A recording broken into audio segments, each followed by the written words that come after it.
to continue with AC6, next step I need to do is go into the Database Tools tab and go to Relationships, and it's going to bring up these two tables, and the relationships notice are connected by business analysts, and I'm on page 346. What I need to do is I need to bring up the Show Table option. I'm going to pull this down here just so we can see what all happens.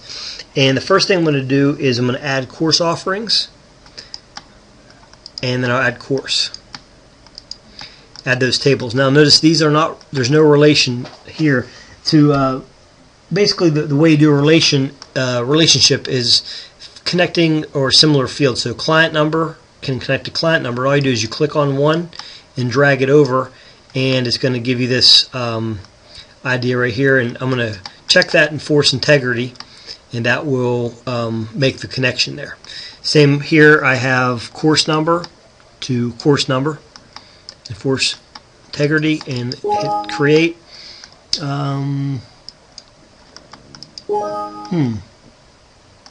unique, see what the problem is with that. Perhaps, let me close this a minute, maybe I have a small problem.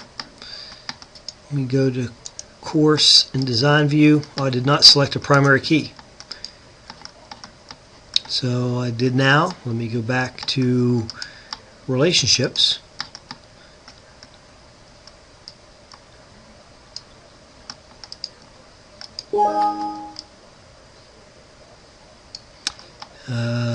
Let's see, because it's already being used by another one. Let me close that. Yes, save it. Okay. I'm glad this happened, because if it happens to other people now, they'll see that I do run into problems myself. So this should match figure 6.6 with all of the relationships connected. And I'm going to close that and make sure I save that. Yes, that just means now that all those four tables are connected by the appropriate fields. Okay, I'm going to go on to the next part, and I'm going to create the query. And I'm going to the Create tab. I'm going to use Query Design. And for this, I'm going to use the first I'm going to add the business analyst table and hit add, and I'm also going to add the client table and hit add. Notice it shows the relation there. Now what I'm going to do is down here in the bottom, I'm going to add the appropriate necessary fields, and again these are explained in the book, but I'm going to might also want to expand this just so you can see and you have some room to play with. It's up to you. You don't have to, but it's sometimes easier to see. I'm going to add the business analyst number from this table, first name and last name, and notice I'm doing it in that order. And then in the client table, I'm going to add client number, client name, street, city, state, postal code, client type, and services needed. Now if you by chance miss any of those or do it in the wrong order, easiest thing to do is just right click, close this, and start over again. It's sometimes easier to restart items like a query than try to fix it.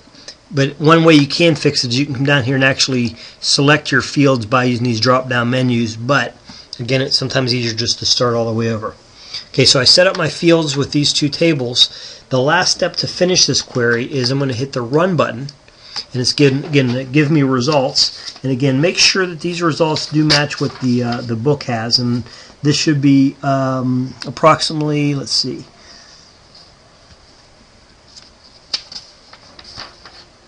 show the right page here. Had it and lost it.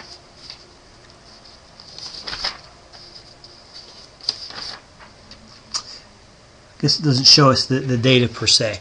But what I'm going to do is I'm going to save this query, and this is called Business Analysts and Clients.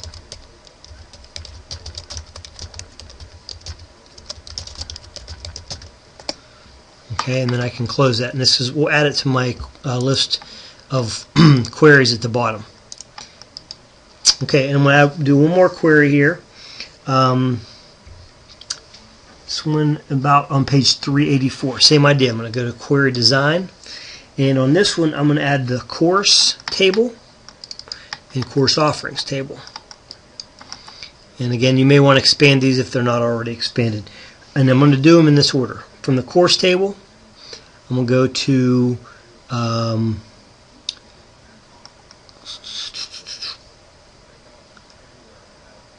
client number, course description,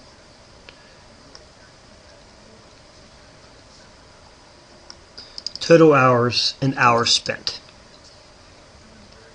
Okay, and now over in this area I'm going to actually click as if I'm going to add another field, but I'm going to use the idea called the builder. And the builder lets me put in functions and formulas and things along that line.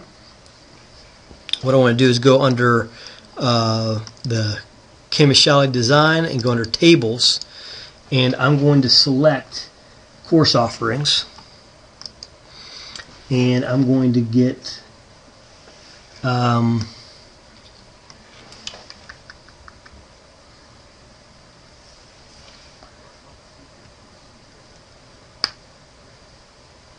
me make sure I do this right.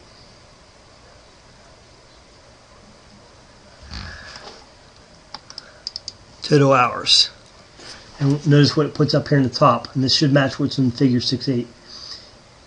Course offerings, the table, total hours, and then I'm going to subtract from that course offerings hours spent.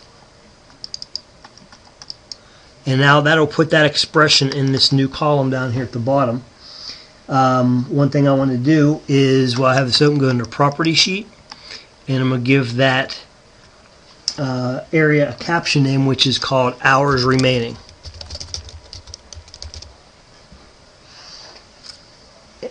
And then I'm going to close the property sheet, and then the last step with your query typically is to run it and make sure your items match up. And again, this should match figure 610, which it looks really good. So like I did the other one, I'm going to save it, and I'm going to call this table, or this query, course offerings and courses.